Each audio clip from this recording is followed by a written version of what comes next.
Welcome back to the Lifestyle Design Podcast. I am so excited today because I have a dear friend with me. And this woman is exceptional. She's lived a couple lifetimes. She's very dynamic, hilarious. And when she walks into the room, you know she's there. It is Nicole Walters. Oh my gosh. Thank you for having me, Koya. Thank you for being here. It's a joy. This book, y'all, Nothing is Missing. First of all, I highly suggest the audio because of her voice. Oh my gosh. I love your giggle.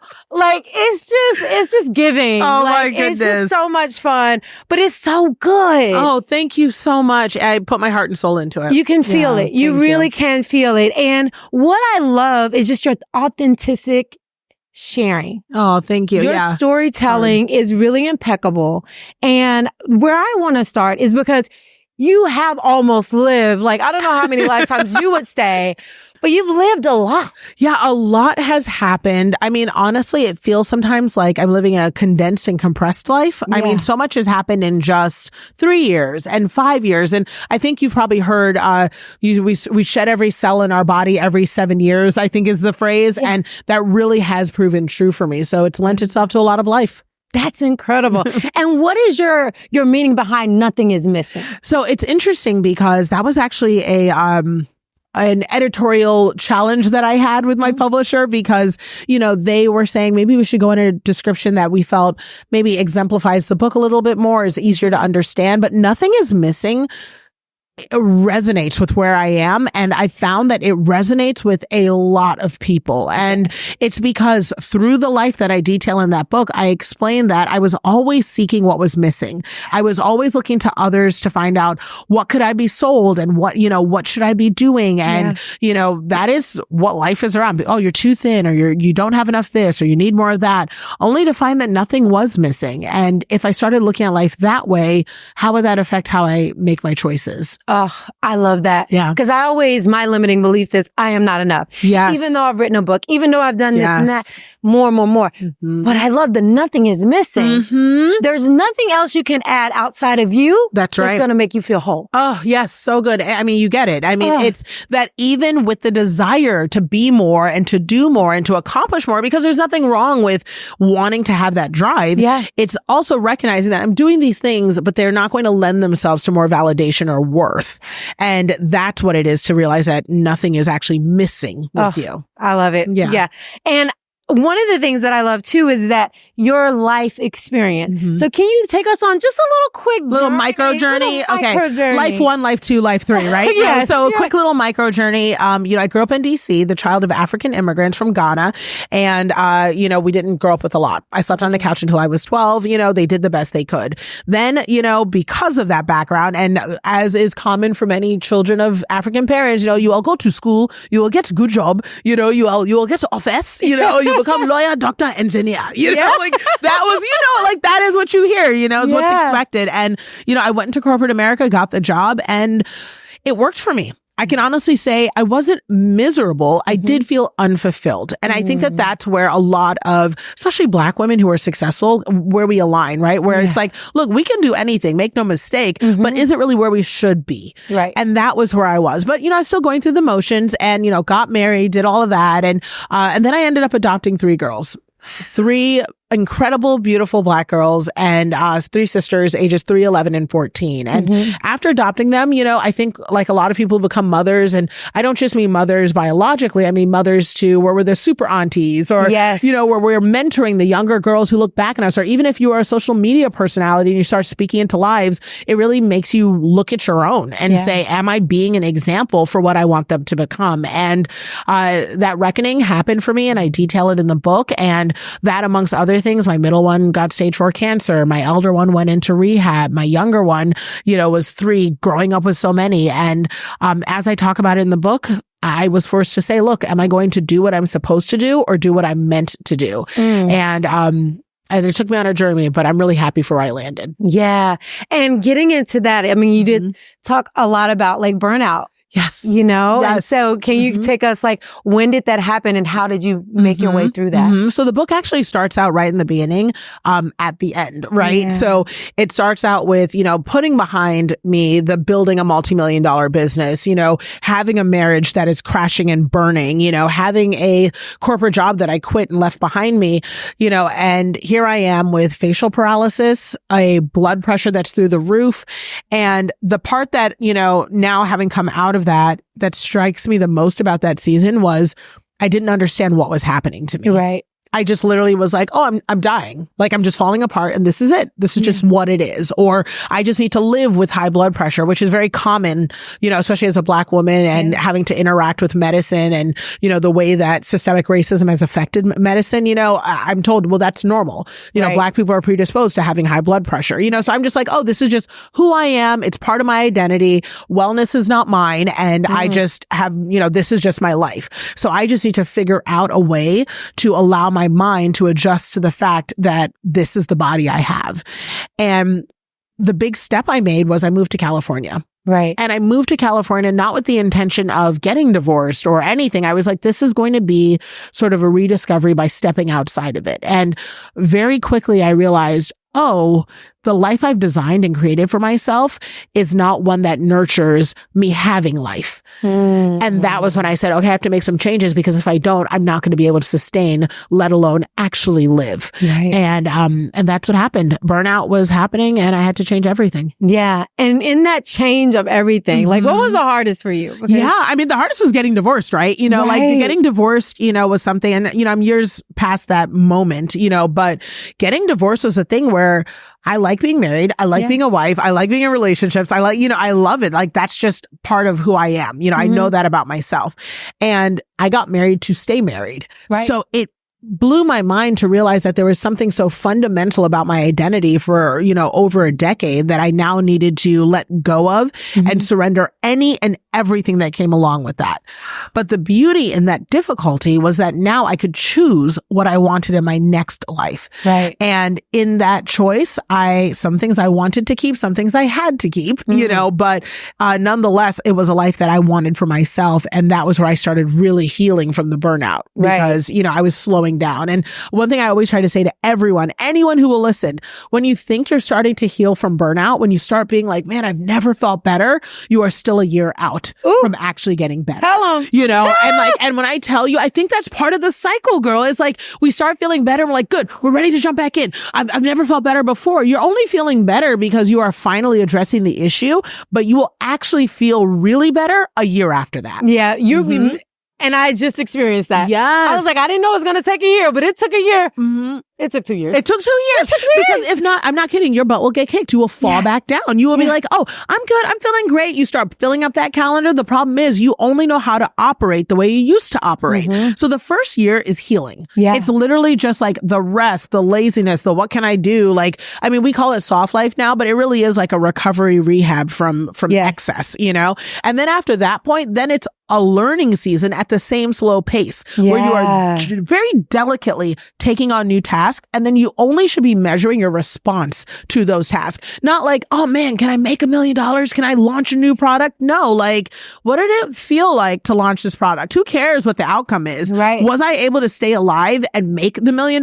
Because if you got halfway in and you didn't, it wasn't worth it, sis. Step back. You're not ready. Yeah. And so that's what it was for me. I started dipping my toe in the water and I said, I have to change the temperature of the water. It's still a little too hot for me. This is the temperature I actually like, know? And then after about, I'd say 2 years, I was like, okay, I can work again on some level. And after about 2.5 years, I was like, oh, I'm excited to innovate. I can now take things on. And it probably took me 3 years before I really said, okay, I can support others again and know my boundaries and my safety and my process and know how to say no and step back. And I have a support system that will catch me and hold me accountable. I mean, 3 years to recover from 12 years of burnout. Wow. So yeah, it was tough, but it was worth it. Thank you for breaking it down, because I feel like we need to break it down and be honest about how long it really takes, because people feel bad about themselves because they're not right back at it. Oh, yes. And that's part of the punishment, right? It's like, here you are saying to yourself, you worked so hard for so long and took care of everybody for so long. And now you want to beat yourself up because you thought a 2-week vacation. You thought, let me just go to Bali and mind my business for 2 weeks and then I'll come back and go into the same mess. No,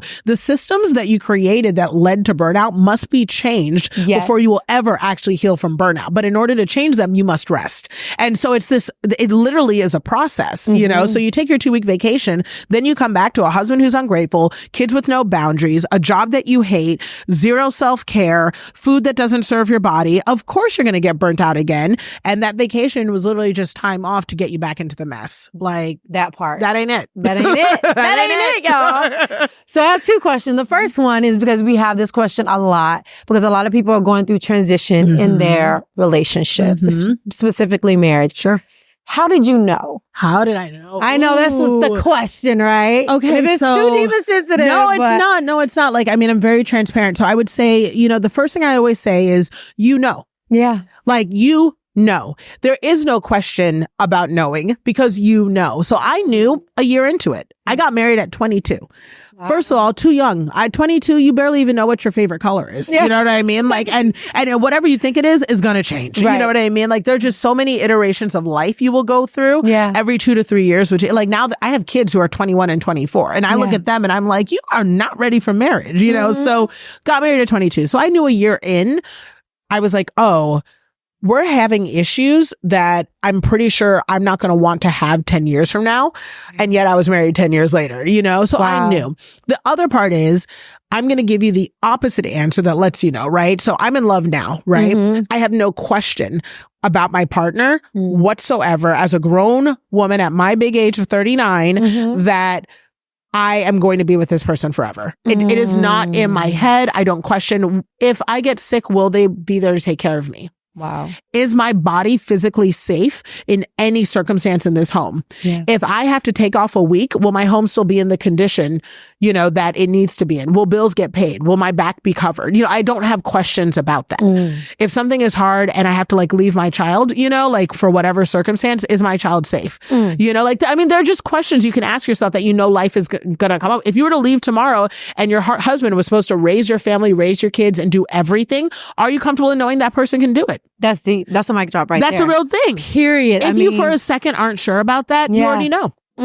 What is marriage? Then having ultimate support through thick and thin. And if you don't think they'll get you through thick and thin, then, and you have questions about it, then you already know. Well, y'all got your answers. Now you got your answers. In the quiet mode. But take your time. I'm a fan of marriage. It doesn't mean that it's not communication. It doesn't mean it can't be fixed. Like, listen, I did all the therapy, all the things, and understand that part of the problem was very much and entirely me. I absolutely was a problem in my marriage. Like, the person I was not mature enough to be married to that style of person. Right. So I had to work on myself, but it's hard to work on yourself within your marriage, you know, especially when triggers and blah, blah, blah, you know? So yeah, I'm just glad that I've grown to be the person I am today and that I've met someone who is the right match for me. And I wish the same for my partner, my ex as well. I love that. Yeah. And I love how you took accountability because it does take two. And I think every challenge is an opportunity for both people to grow. For sure. And I think that's really beautiful because people can work on it. But it takes a lot of work, especially if there are many misalignments and there are many areas that you mentioned that you don't feel safe. Yes. I feel like safety is so important. Feeling like you're safe with your kids, you're safe with your finances, you're safe in by yourself. Areas. Yeah. By yourself. Are you safe to sit in peace without someone coming to you and bringing you mess? Yeah. That's real. If you can't even sit quietly in your own home without mess showing up, then that's an issue. That does something to your nervous system, you know? And that accountability, like you said, is real. Like I absolutely know that there were circumstances where I was 90% of the problem, you know, and then there were circumstances where I was 10% of the problem. But it comes to a point where you have to ask yourself, one, am I willing to work on these things? And then two, you don't have to. Yeah. And there definitely was a window where I said, no, I have maybe 5% left of energy and I would like to use it to heal myself. I love that. I love that. So aligned relationship. What are some other things that you're doing to keep you from going back into burnout? Yes. So I say no so much, you know, and I've always said no from the context of will this upset other people? Am I people pleasing? Will this take me away from my family? Was always a big thing. Like, will I be around to like serve them in all capacity? You know, never came from a place of, will I just be tired? Do I want to do this? So there are two values that we now apply in my company, you know, and they're an extension of self. The first one is we always listen to our intuition. Yeah. Always. And you know, I'm a Christian. So like for me, intuition is Holy Spirit, right? Yeah. But depending on what your belief system is, no matter what, we have an inner voice within us that is undeniable. And all that society and life and trauma does is try to tell us not to listen to it. That part. You know? And so because we know that, I have never in my life met anyone who has ever said, oh man, I listened to my intuition and that was a terrible idea. No one ever. No one ever says that. No one ever says that. And whenever stuff happens, we always say, man, I knew that person was off.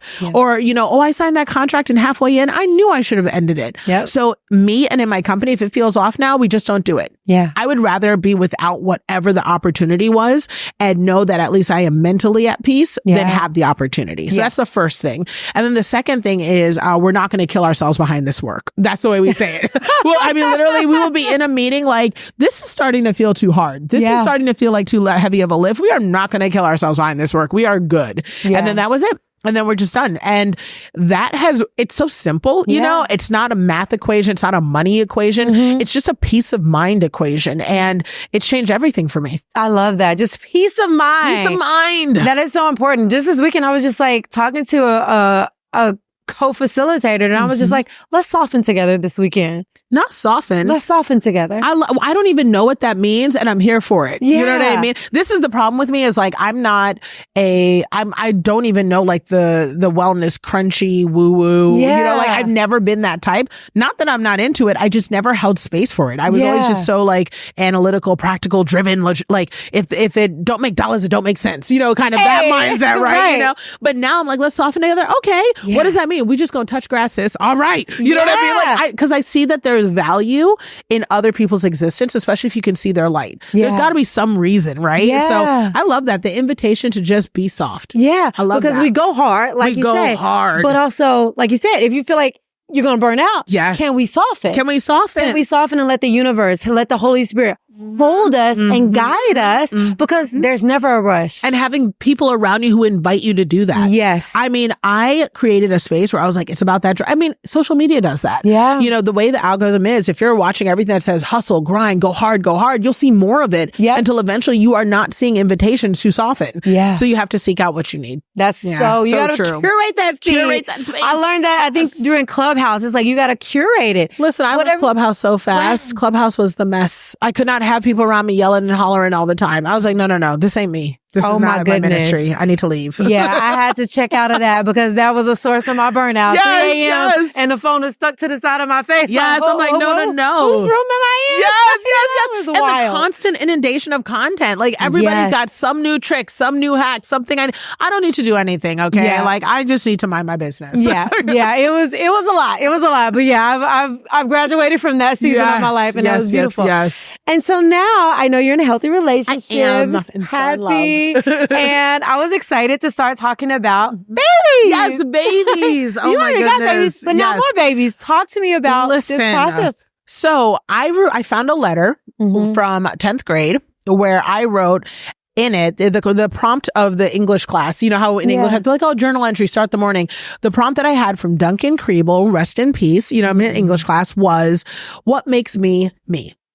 And in this letter, I was talking about how I love to help people and I love to, you know, be of service. And then I had a sentence in there, which when I tell you, I do not remember this because it's not something I think I've ever articulated out loud as an adult. But apparently 14, 15-year-old me was like, I want to be a mom because I love children. And it blew my mind because reading back on this, you know, letter from my younger self, I was like, this is so true. I really, and at some point in time, I just kind of was going through the motions of being a mom and I didn't realize how much I love it. And it was something I think I also buried because I didn't think it would be a reality in my previous relationship. And I just felt so grateful that I had my 3 adopted girls who are my babies. You know, I just felt so grateful that I got to have 3 babies that I didn't desire or want any, but then I fell in love and I met my partner, Alex, and I literally was like, oh, we are meant to have children and you are meant to be a father and our child is meant to come into this world and do something. And so I don't know if our child is already here. I don't know if I'm going to carry our child. I don't know what that is, but I'm so excited to be a mother again and to raise a child with him and to see how that grows and nurtures our relationship, me as an individual, and to create an incredible human who I think is going to have a transformative role in the world.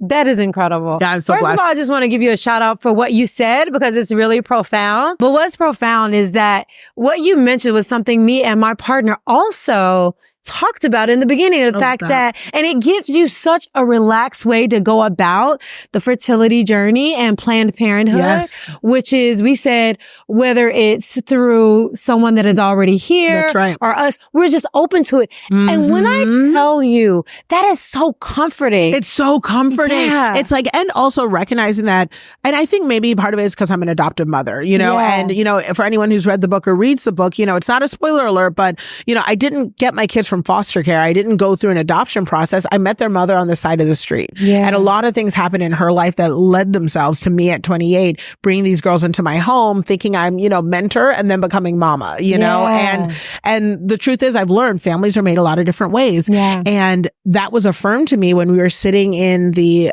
stage 4 cancer process with my 17-year-old daughter, who's fine now for all the mamas listening. We thank God. But when we were sitting there, one of the things that is very common in chemotherapy, if you have to get it while you're still in your fertile age, is that you may become infertile. Right. So my 17-year-old daughter was choosing between her life and the ability to create life in the future. And for a lot of kids, you know, I mean, it's such a heavy question to ask a 17-year-old.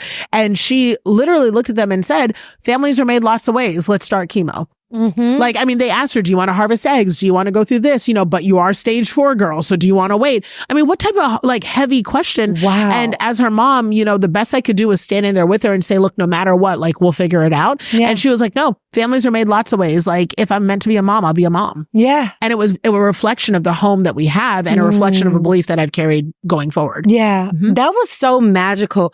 When it comes to that process, I know the divine alignment and I know what you believe in, but I just want you to share because I feel like it's very profound. And I don't want to spoil either.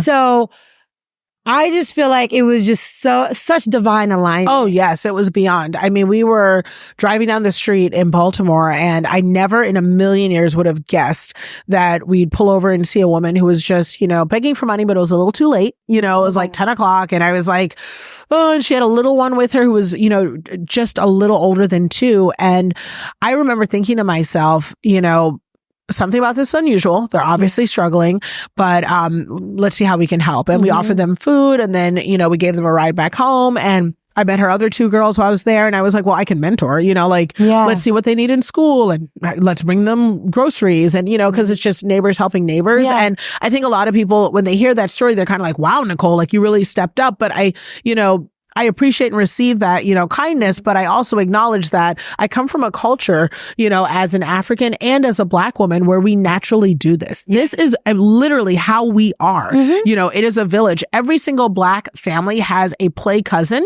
who came over all the time, who ate out the fridge, who was at every meal. You know, it is just part of our culture. And so it wasn't unusual for me to see this in this respect. Now, where it might have gotten a little hinky was, you know, their mother ended up becoming incarcerated and I could see that their needs were changing, you know, and the more time you spend with kids, the more you learn about the gaps that need filled. And so we just kind of took it day by day, filling the gaps as we could. And that was how I became a mom. You know, I'm still standing in those gaps and their biological mother's still in their life, but I'm mom in every single way. And I have, you know, I'm with my girls 24/7 and it's been a blessing and it's grown me, but you're right. It was a divine alignment because I definitely feel like I needed them more than they needed me. So, you know, I'm so thankful. You almost got me tearing up. It was just so blessed. Special. And it's so like, blessed. You're such a great storyteller. I can like just see the girl's eyes like in the beginning. It's just like, I mean, what is that? That is just such, to me, a sign of like faith and moving on faith. And then what you just said is just like,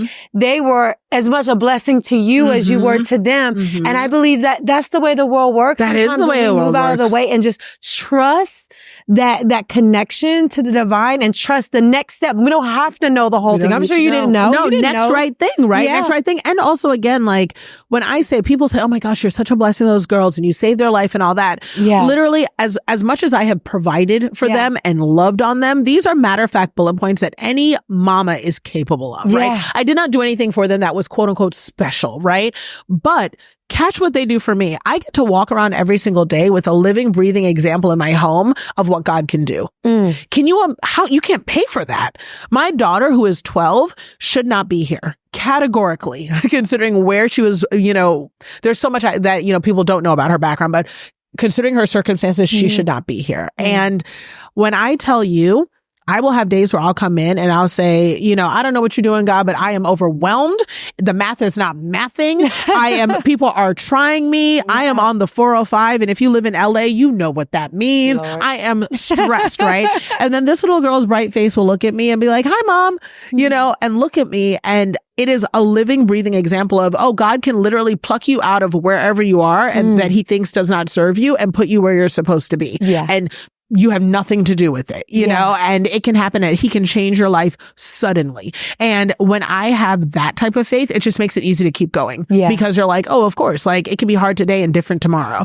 So, I just am so thankful that I get to be their mom. Like it's a blessing to be chosen. That's incredible. That is profound, which leads me to my favorite quote in your book, because I think it's so important. And I'm going to look at my phone because I do not want to get it wrong. It's really short and sweet.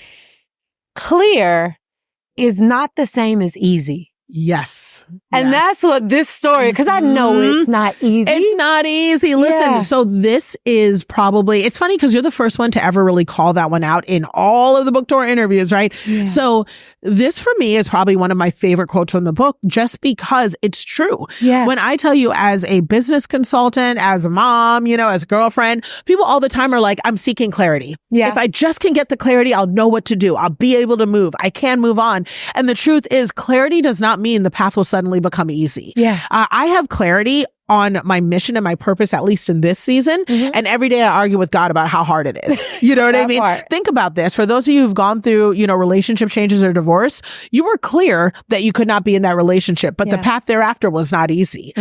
For those people who are dealing with infertility or have dealt with it, you were clear that you were meant to become a mother, but the path there forward was not easy. Right. And so I think as soon as we start to extract this concept of, I need to focus on getting clear because the ease will start, then you're going to actually stop being in a position where you realize that, the strength is going to show up later. No, sis, you need that strength now. Right. And you need to work and move now, knowing that the difficulty and clarity is part of the journey because sometimes it's just difficult. Yeah. Oh, I love that. Because one of my philosophies is one day at a time, one breath at a time. Yes. Because if you take it like that, then even though it's not easy, like you said, it becomes clear each day. That's right. You're clear on what you do this day. That's right. Yeah. And it'll still be hard. Yeah. That is, literally, I raise my girls saying like, look, life is difficult. Yeah. It's just difficult. Yeah. And sometimes there's not a good reason. We had a moment recently with my 12-year-old where she had a school trip canceled. It was like an overnight camping trip, which already, look, as an African mama, I was struggling. I was like, you want to take my baby on a bus to the woods overnight? I don't know. Right. Yeah. But she was so excited about this trip. And then they ended up canceling it for weather conditions. And she came home and she was so disappointed. So disappointed. So disappointed. And she was like, I just get so frustrated because I do the right thing. I get good grades. I'm a helpful person. And she kind of goes on this list of amazing attributes about herself. And she's like, and things just don't work out. I don't understand. It's like, why are these things happening? And I was so thankful that I got to be in that moment with her because the way that you calibrate disappointment will dictate how you show up in your life. And that is given to you at a very early age, either by example from your parents or by words from people around you. I know people now who get disappointment and the way they quit, the way that they act like, the world is set up against it. We all know people like that. Yeah. That friend around us who nothing ever goes my way. Nothing ever works. What's the point? So I was thankful to be there to tell her, listen, bad things will happen. Things will be difficult, and that does not define who you are. Yeah. You are not a bad person, and we don't do good things just so good things will happen. We do good things because it's the right thing to do. Right. And what's interesting about that was, of course she's 12 and she's, almost a teenager. She was like, all right, Mom, all right, Mom, thank you for the lesson. Fine. Thank you. It still sucks. But I know that it's in there. You know what I mean? And so then later on, I was recently nominated for my book for an NAACP Image Award. And thank you. I was very excited about it, but I didn't win, right? Yeah. And that's okay. I was thrilled for the person who won. And above all else, the nomination far exceeded my wildest dreams of anything that would ever happen. And so, I was nominated, but when I didn't win, I was definitely disappointed. Yeah. And it showed in my face, it showed in my energy. And I woke up to a note underneath my door from my daughter that said, and this was maybe a couple months after what happened with her, that said, Mom, you win some, you lose some, but you have to understand that your family loves you. And that's what really matters. And you just got to pick it up. And what did Beyonce say? Get in formation, Mom. So you got to get out there, give it a hair flick and keep going. And I said, whose child is this? Wow. Whose child is this? And I realized look, she is reflecting back to me the recalibration around disappointment that happened in her world, So life is hard. And even if you do everything right, it still may not work out. And let's not buy into that toxic positivity of everything happens for a reason. It'll just be fine. No, sometimes it's just bad. Yeah. But it doesn't mean that we can't keep going. Right. That is so beautiful. I mean, that's so magical just to have her flip that right around. She's a blessing. And give that love right back to you. She's you know what, Mom? Let me just return this. She's unbelievable. She's the best of everything. And so now you got these babies. I know. You're in love. And I want to have more babies. And you want to have more babies. Life is good. Life is good. Babies. So because you love motherhood. I do. Right? I love motherhood for everyone. I think one of the things we always joke about in our house is Mom, you can't always have everybody's kids. You can't bring everybody over. Not everybody's your kid. But it's just part of my being is I just love to love up on people, feed them, hold them, just love it. Yeah, I love that. And that's something that I will say, and you can share with me if things shifted for you. But I used to want 8 kids. Listen, give me a football team. Yeah. Okay. But here's the thing. You collect kids anyways, I've learned. Yeah. It's just your kids have friends and their friends are over. So you can still have a very full house and not have a lot of babies. Yeah. And that's a good thing because then they go home eventually. Yes. So it's a blessing. Yes. I love being an auntie because now I have 14 nieces and nephews. You see what I'm saying? Yeah. And understand, no one's hesitant to say, take them. Go over to Auntie Koya. It's fine. Take these babies. Yeah, it is so true. But I do think it's a gift to want to mother. Yes. And there's mothering, being a caretaker. Those are two different things, and I know it takes a lot to raise a child. So what are some tips you can give someone who's on that journey when it comes to motherhood? Oh, yes. So I will say that first and foremost, not the world's perfect mother, okay? Yeah. It's a hot mess express sometimes. We have a college budget and a therapy budget, okay? Yeah. Because it's not perfect over here. Yeah. But what I can say are there are 2 separate categories. The first one is never confuse mothering with rescuing. So, a lot of us who are mothers and nurturers and are just by, design, people who love to caregive, we do that to our own fault. And we have to remember that you can love someone well, but also let them live their own life and absorb the fullest consequence of their decisions, and if not, you're not helping and loving them well. So that is a huge thing about motherhood that I have had to weigh out and calibrate carefully. But then the other part is with all the things that we take on, it's grace. Yeah. Grant yourself some grace. Yeah. Know that you're not going to get it always right. And it's not always going to be your fault. And these, little people will become bigger people and they will go off and make bigger mistakes and you will beat yourself up about it and want to be there to help them out. And, it's just part of it, and so it's just grace. I love that. That is beautiful. You had another quote that I really love that I got to call out. And it's really important because I feel like it was loving yourself in your natural state. Because I know sometimes it was when you were going through your hair journey. Yes. And Lord, we know as Black women, that hair journey is intense. It is a journey. Whew. And I really resonated with it because I've gone through, having multiple units to having my natural hair, wearing a fro to now locks. And it's just been a journey. But even with my locks, having bohemian and when you love yourself at a natural state, can you go a little bit deeper on what that means for you? Absolutely. So, I've also lost 100 pounds, and I say that, thank you. Yes, thank you. I say that as a health thing, know, and so loving myself in my natural state was really about having an awareness that in any state that I'm in, I need to like me. Yeah. Because even if I'm evolving and I'm growing, I can't only like me when I arrive at the destination because the journey to get there is going to take so much longer, right? So when I discovered that I'd only known my hair in an adulterated state, I never ever felt or diminished the fact that I like a wig, I like a weave, I like extensions, I like, I haven't liked relaxers, but that was just a personal preference, right? Right. But, I realized though that I needed to know myself. Yeah. Like if I was going to walk around without having, again, nothing is missing, the ability to adulterate or change anything to my preference, then I needed to be okay with what I had. Yeah. And so when I chose to go natural and not use chemicals on my hair anymore, it was because I needed to know how to manipulate my own hair, how to love it and feel good with it as it was, and be okay with it as it grew out of his scalp. And then I also learned there's so many beautiful things about sort of rejecting, the chemicals and manipulations and process things that are put on me and know that I can really just love it. Same thing with my body, you know, losing weight was purely a health decision. It wasn't a cosmetic one. And I'm not judging those who make cosmetic modifications, to their liking, but I really hope you love your body before you decide to do anything that you think enhances or, the way that we might put on lip gloss or eyeliner or whatever else. I love myself with a clean face though. I think I'm really great without it, and I talk all the time about being melanated, like heavily melanated, very dark and reflective skin. Like, I love that. You know what I mean? I'm like, come through brown skin. Yes. You look good too, sis, I'm like, come through brown skin, come through great, like eyebrows, like I love me that way. And so it was a journey, it was a journey, especially with weight loss. I had to love myself at a size 22. Then I had to love myself at a size 14. Then I love myself at a size 12.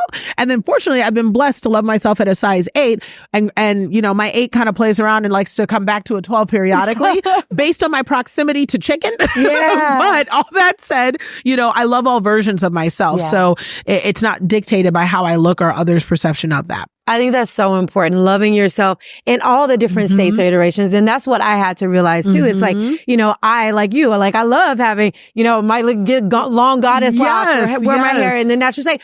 But there was a point where when I took the wig off, I did not like what was underneath. And I was confused by it. I realized it was more a lack of understanding. I just didn't understand myself.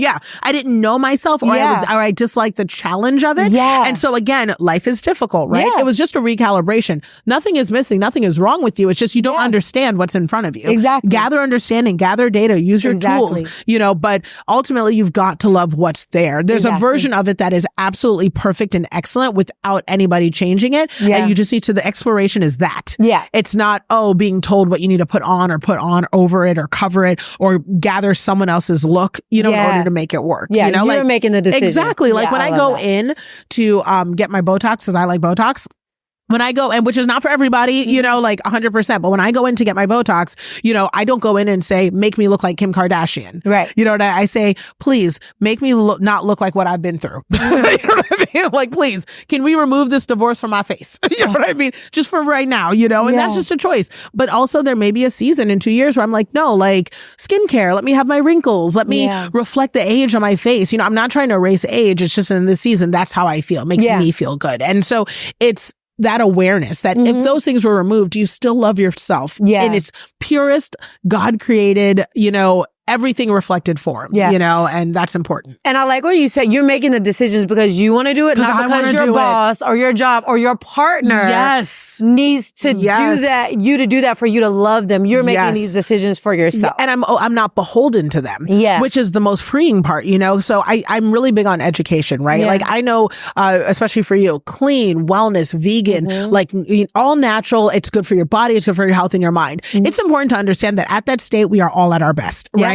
So if you decide that you want to go to Popeyes and have a 3-piece, at least know what you're doing. Do you know what I mean? At least know what you're doing. And when I tell you the awareness of not doing things blindly really does lend itself to better choices, just overall for your well-being, but it also lends yourself to an autonomy where you can't be influenced in ways that don't serve you, So while I know that like, look, I'll still eat my chicken, you know what I mean? And you never, ever make me feel weird about that, which is one of the things I love the most about you. But I also know that I'm making a choice. Yeah. You know what I mean? And I'm taking everything that goes with that choice. I'm not going to sit here and argue with you when you're like, girl, this is the choice you're making. If you bring it up, which you don't, which I love about you. But if you did, I wouldn't argue with you about it because I'm like, no, you're right. And I have chosen this, you know, and that I think is the most empowered version of all of us. Yeah. You know, we're not just doing what we're told to do. Exactly. You know? And I always like to say, people don't know what they don't know. They don't know what they don't know. And as knowing is a journey, there's levels to knowing as well, because you think, oh, you know, like you said, people are like, oh, it's no big deal. And we normalize a lot of things. Yes, it is a big deal. Like you should know, what is the impact of your meal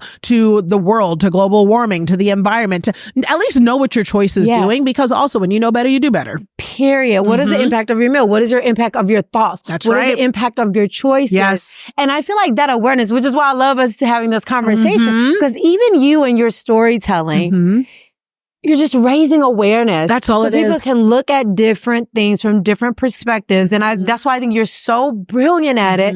And in this book, you're so brilliant at it because you're not telling people, do what I did. Or Never. You're literally like, this is my experience. This is what I learned. And nothing is missing. Thank you for that. You really Thank you for own that. everything unapologetically, Yes. but also make it very clear that this is my experience. 100%. I just want to call that out because you do it very well. And I think it's so important because a lot of us feel like you should do this lifestyle. And I always tell people, this is my lifestyle. That's right. I'm sharing Here's what I've learned. Here's what's worked. You know, take the pieces that work for you. Exactly. You know? And again, it's one of the reasons I love you is because I was vegan for 3 years and I was vegetarian for almost like 6 or 8. I actually stopped being vegetarian. We'll talk about this over dinner sometime, but I stopped being vegetarian once I got the girls because I wanted to match their journey because they had no relationship with food. I could hold up a tomato and physically they would say, what is that? Because they've only ever seen it in a processed state. So, I mean, it was a journey, but I remember when I first decided that I wanted to explore going vegan, much like my natural hair,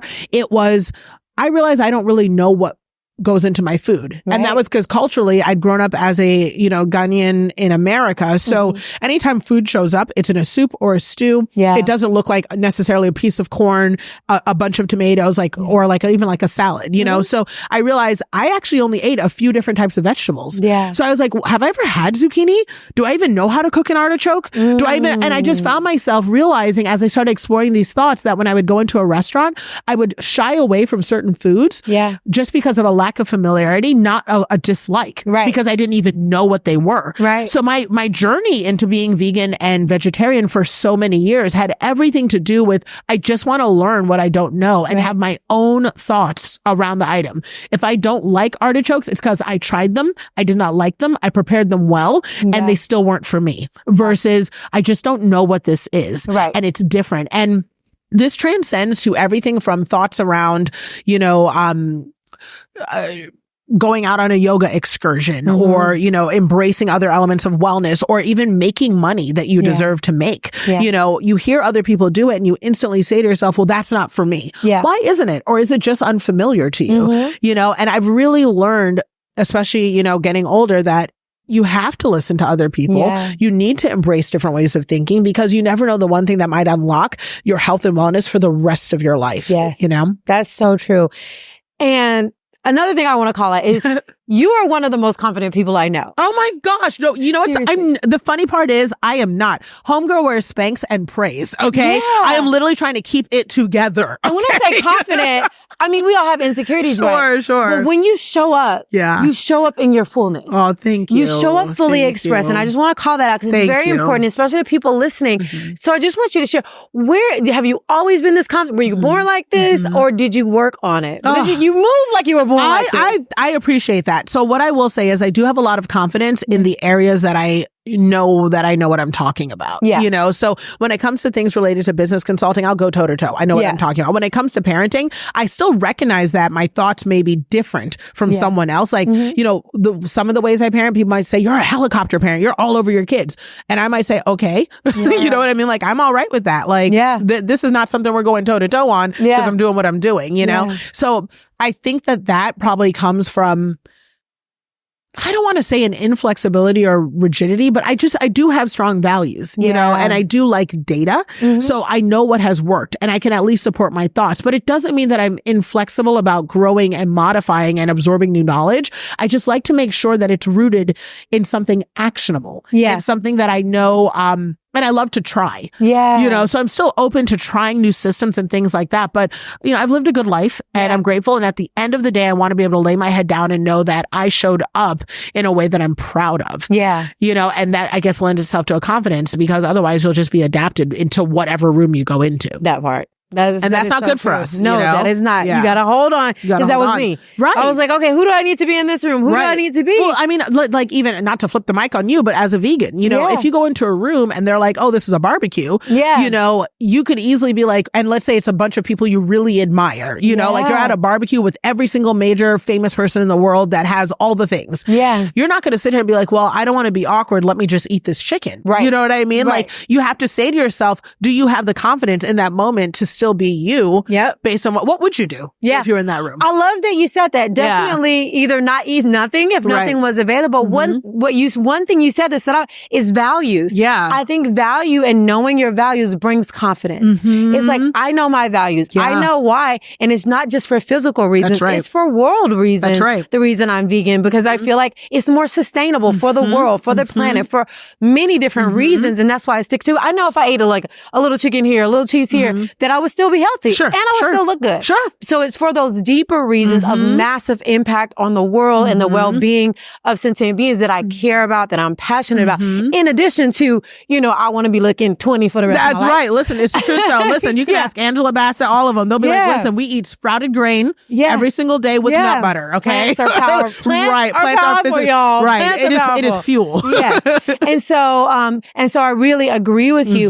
When you are clear on your values, you have more confidence. There it is. Tell the people. You really feel it. And I can feel like you feel that confidence, like you said. And then areas you're not so sure in, you might feel less confident. And then the thing to examine there is, if you are feeling an area of less confidence, what are your values around that area? So if you're feeling less confident around something like money, you know, or charging what you're worth, it's worth examining. Well, what are my values around money? Is it that I don't feel like I deserve it? Is it that I worry that it's not for me? Is it that I am scared that, you know, people are going to use it to manipulate me? Whatever it is, it likely is rooted in a value. So your values should not change based on the room you're in. I love that. You know? Yeah, that is brilliant. And I could talk to you for 2 hours. I know. We can just hurry, which we will later. We will. We're going to dinner. We're going to dinner.